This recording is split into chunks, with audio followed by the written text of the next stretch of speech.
The AP preseason top 25 poll is finally here. You know what that means. That means the season is right around the corner. You also know what that means. It's time for people to get pissed off, baby. Guys, we're going to react to it. We're going to break it down. Let me just preface, I understand the AP poll doesn't hold a lot of weight to like 99% of us, but it's still fun to look at. It's interesting to see where teams are placed, and especially the amount of ranked matchups we have in the first couple weeks of the season to kind of see how much this is going to shift and change. Now, the college football playoff ranking later in the season is really, in terms of just seeding and where you want to be, that's the one that matters more than anything. But let's go ahead. Let's just chat about this. Let's start outside the top 25 with a couple teams. We'll move into 25, work our way all the way to 1. Just brief, just quick. Let's see what we think about it, man. Outside the top 25, we start with BYU. No Jake Retzloff, so of course you knew the AP was going to take a hit on that one. I think if he's there, they're probably in the top 25, probably comfortably in it. I would say somewhere like 20, 21, 22. They lose him, we'll see what BYU does. Utah, I thought they would maybe sneak in. It's Kyle Whittingham's, possibly his last year. I think that team's going to play with a lot of heart. If anything, I think that might be better for the mental psyche for them to, have that chip on their shoulder that they're not in the top 25. Now, granted, they did underperform last year, so I don't think it's a complete knock to not have them in it.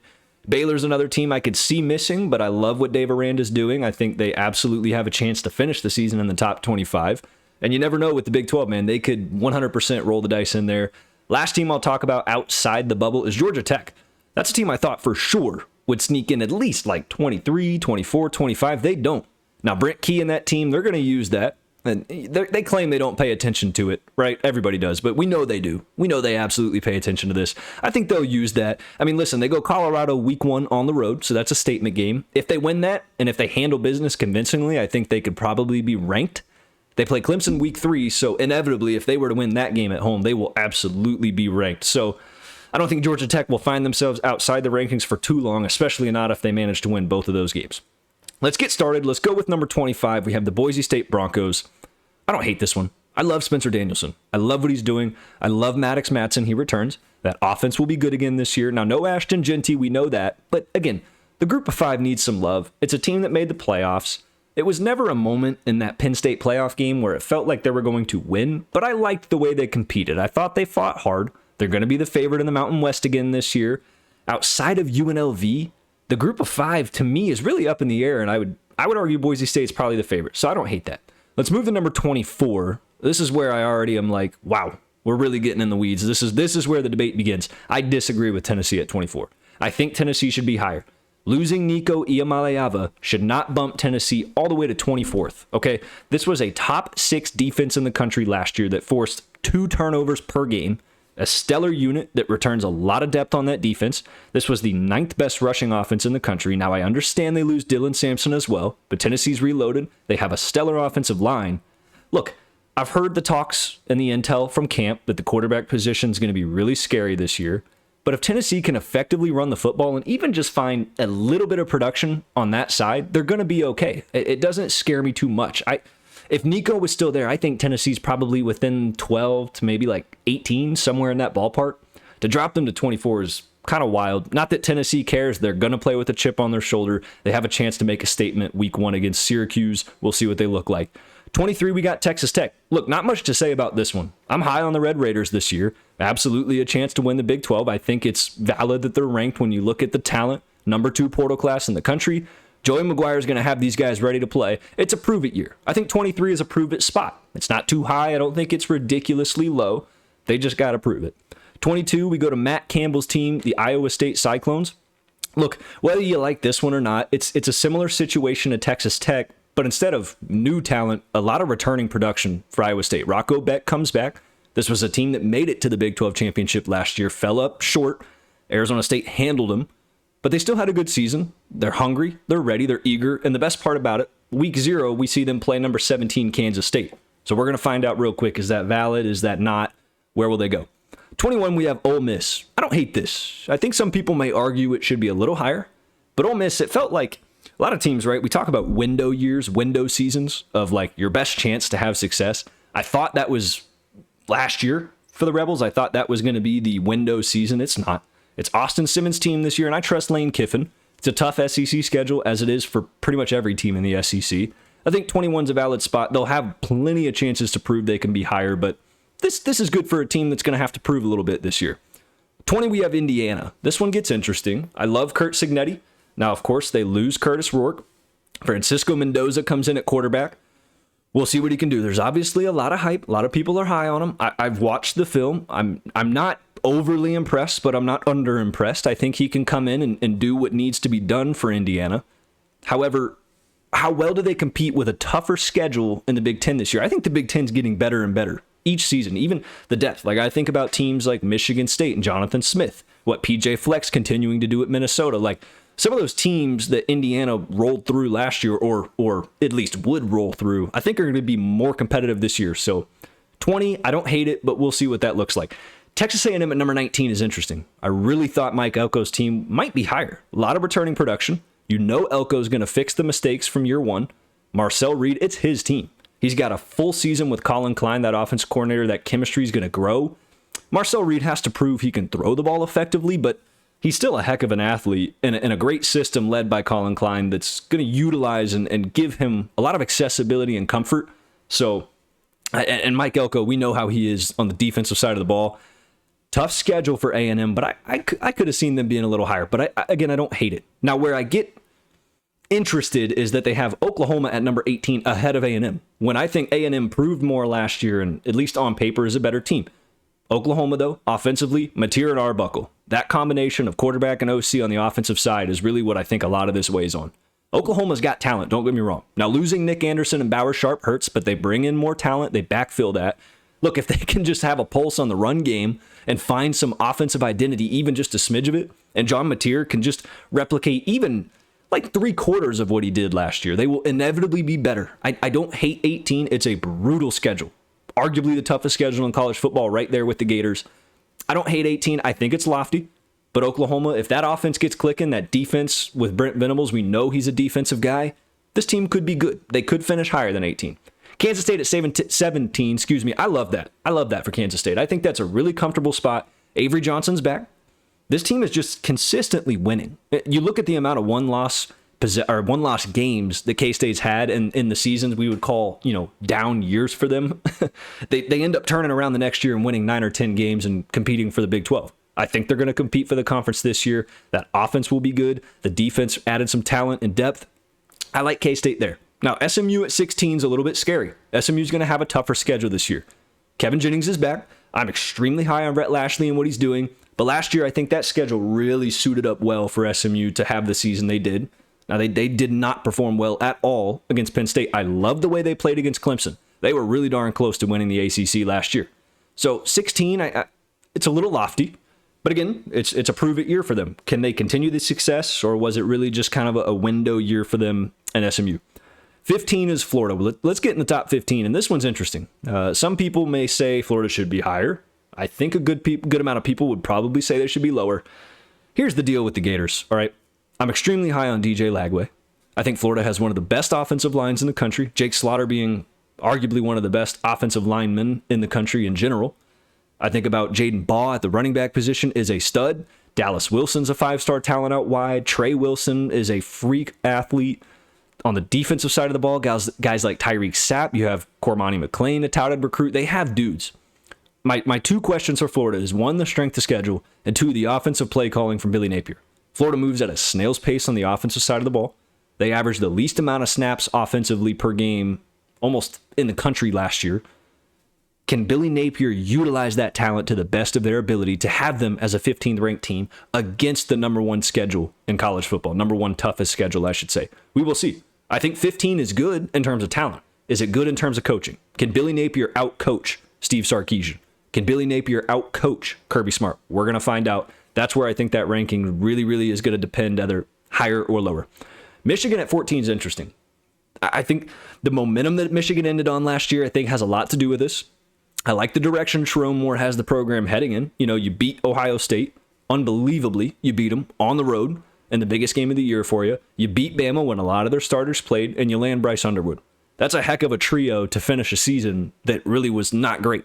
So we'll see early test against Oklahoma. So if you don't agree with this, and I think it could be lofty, I think it could be a little high for Michigan considering the shortfalls and the shortcomings they had last year. But that test against Oklahoma on the road for both of those teams, really at 14 and 18, to me, is going to give us really all the answers we need to know and kind of solve itself on that one. South Carolina at 13, I like this. I think this is almost a perfect spot for South Carolina. If the AP got one thing right, I like this. I don't think it's too high for the Gamecocks. They have a tough schedule this year. Now, the way the schedule shakes up, they could really start the year 5-0. They play Virginia Tech week 1. They're going to be the better, more experienced team on paper.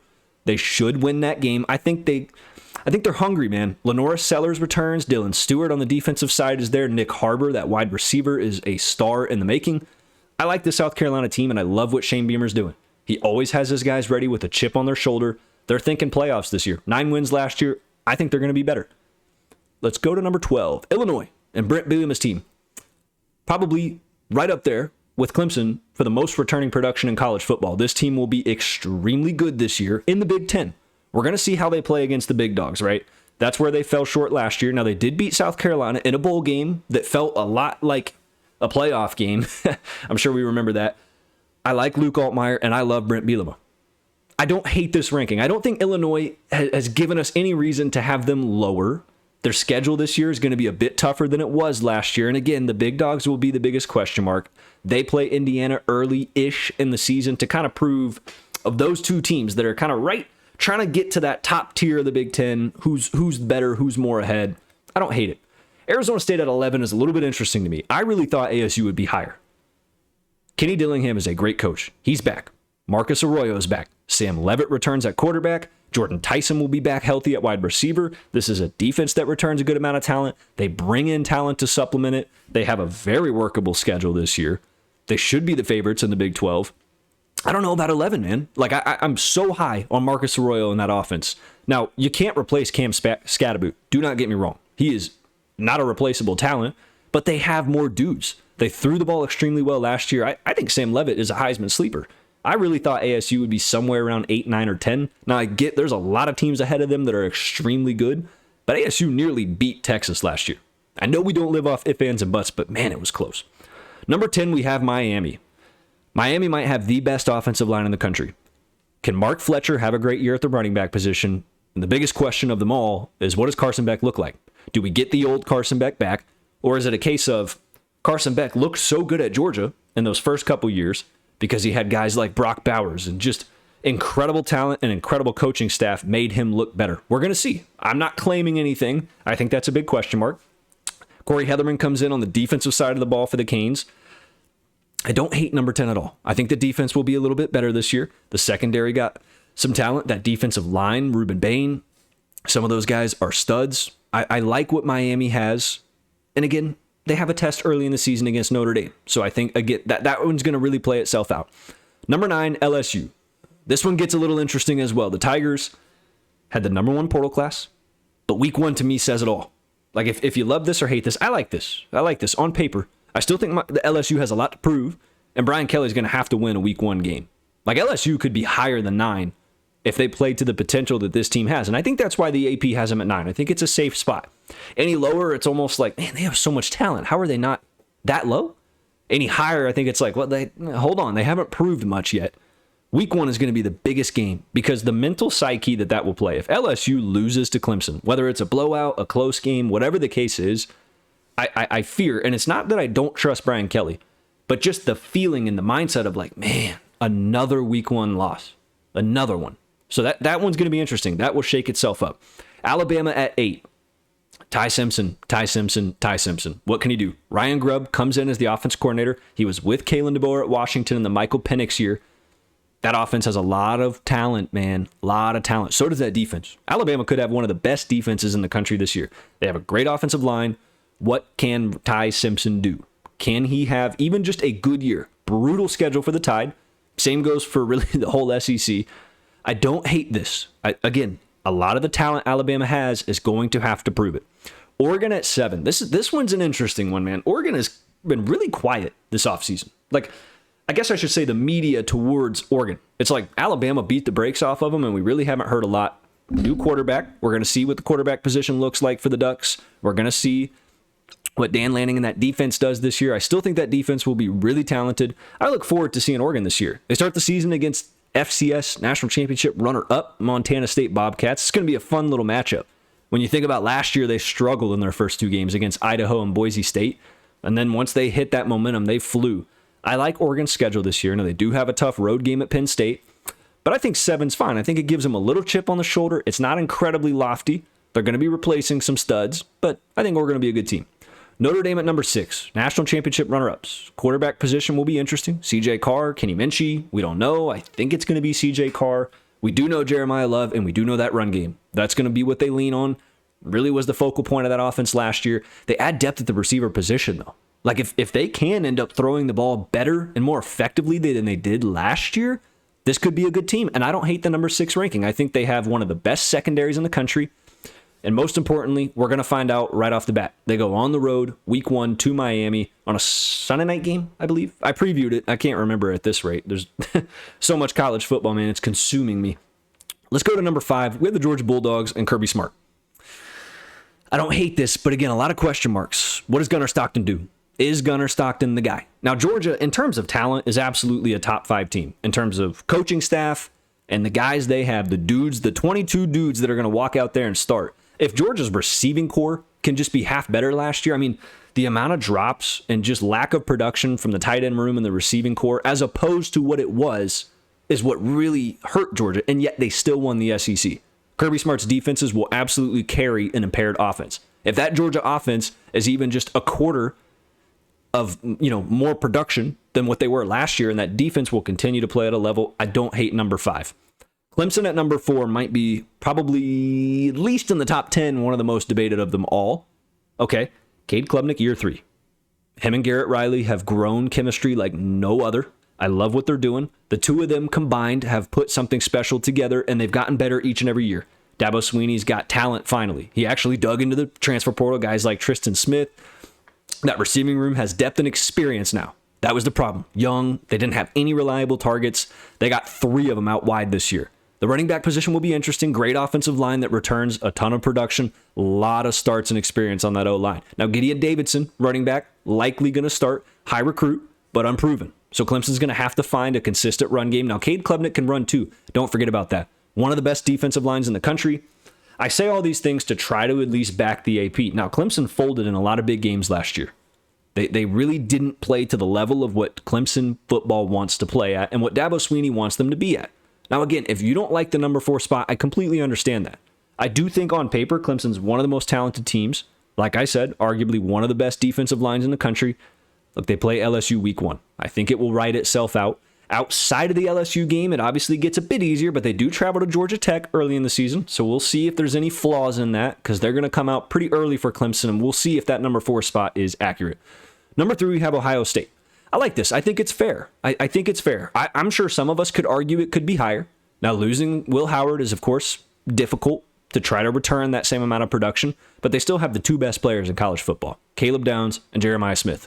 Like, the 2 best players, just athletes all around in the sport, still play on this football team. They still have loads of talent. Now, they lose Chip Kelly.